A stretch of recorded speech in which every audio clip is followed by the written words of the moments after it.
Okay, lecture 11 review 2023. Oh.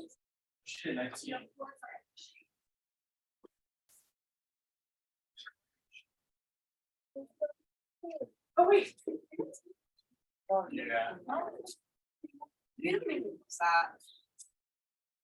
Okay. Okay, so do you guys know the first one? From where does the ophthalmic division of cranial nerve 5 link the skull? Yeah. And then it enters the orbital cavity. Number 2, true or false? The first two divisions of the trigeminal nerve have both sensory and motor function. So it's actually false. Only sensory function for the first two, which is the maxillary division and the ophthalmic. Okay. Question 3. The branches of the superior alveolar nerve branch from which division of the trigeminal nerve?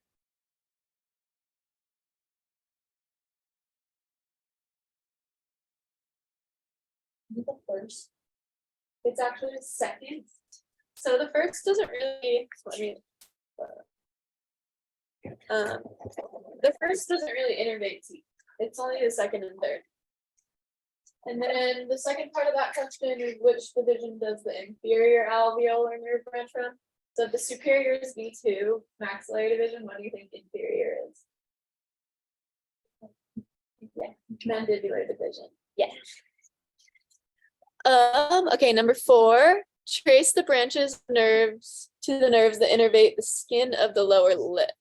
So if you guys remember in anatomy, like the nerve traces, the same thing basically. Starting from the semilunar ganglion of the trigeminal nerve. So in your lecture manual, there's a good picture for this. In mine, it was like incorrectly labeled, but I'm sure he's updated it by now. But you would use this to do your trace. And then along with like the writing. Did anyone actually do the trace? No, I didn't get to it. Okay. So it starts from the semilunar ganglion, goes to the mandibular nerve. And then the inferior alveolar nerve after that, and then that nerve goes through the mandibular foramen, and then it turns into the mental. So traces might be on your test. It's more likely that he's going to ask questions about like what innervates what. Okay, number 5. The superior and an inferior laryngeal nerves are branches of which cranial nerve?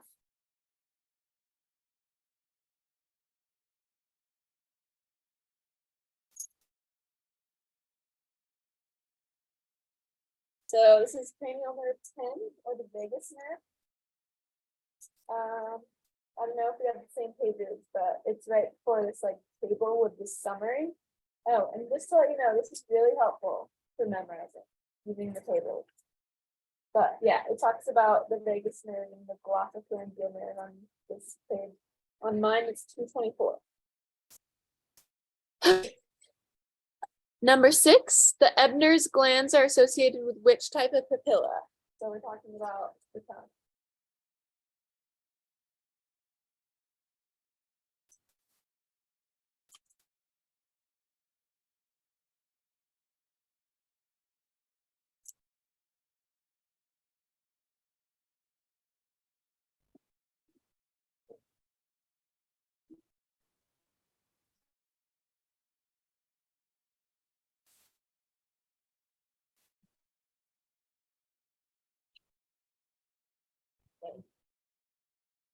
So it's the valet. So after this is also a really good study material for like doing cases and stuff. But the page after that, it talks about the taste buds on tongue and the different types. valet papilla are the ones with salivary glands located beneath, and these are called Ebner's glands. What is the most powerful muscle of mastication? It sounds like mastication. Yes. Okay. What nerve innervates the skin and the mucosa of the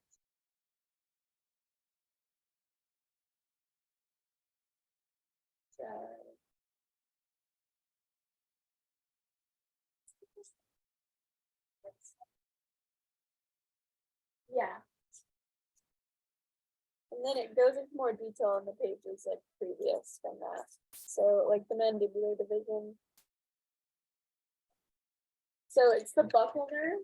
What I like to remember this is like the buccal side of your tooth is touching what it innervates. And that's, for me, it's on page 222. I don't know about you guys. What is the function of the chorda tympani and what is its significance when anesthetizing the lingual nerve?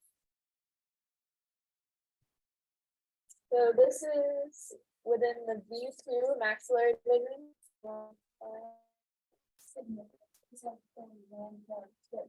Or I mean, V2. I'm sorry.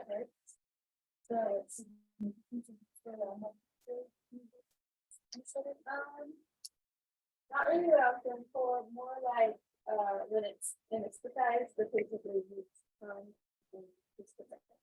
sensor. And then so it's V3 and it's a small branch from nerve 7 and it has parasympathetic fibers to supply the submandibular and sublingual salivary glands, as well as special taste perception fibers in the anterior two-thirds of the tongue. So that's why you lose taste sensation when it's anesthetized, or however you say that. Which nerve accomplishes swallowing? So there's two actually.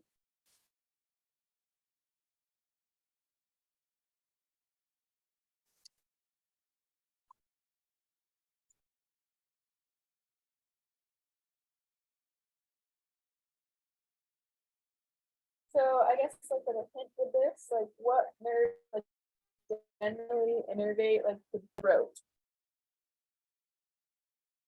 or like the back of the pharynx. So it's cranial nerve 9 and 10, the ossopharyngeal nerve is cranial nerve 9, and the vagus nerve is 10. Okay, so the pterygopalatine nerve turns into which nerve when it passes through which foramen to supply the lingual gingiva just adjacent to which teeth?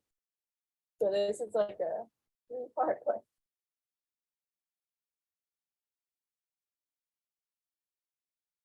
And I think it's on the maxillary division page. Let me just make sure. Yeah.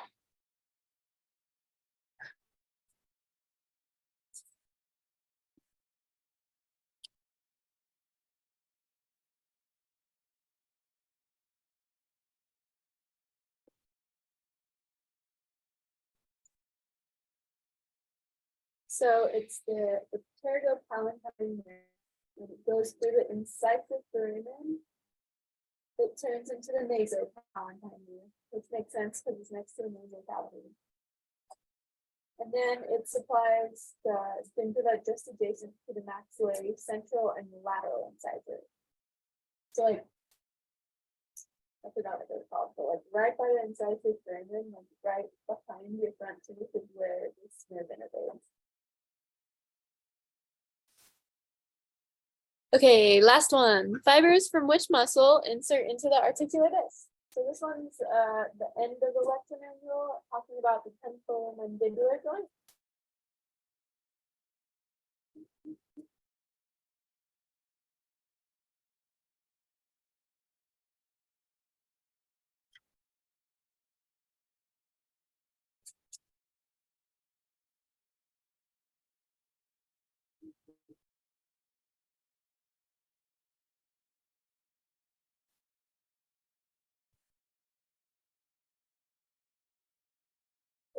is the lateral pterygoid muscle. So you can find that under when it talks about the articular disc and it's like function and stuff. Okay, those are all the questions I have for you. Do you have questions?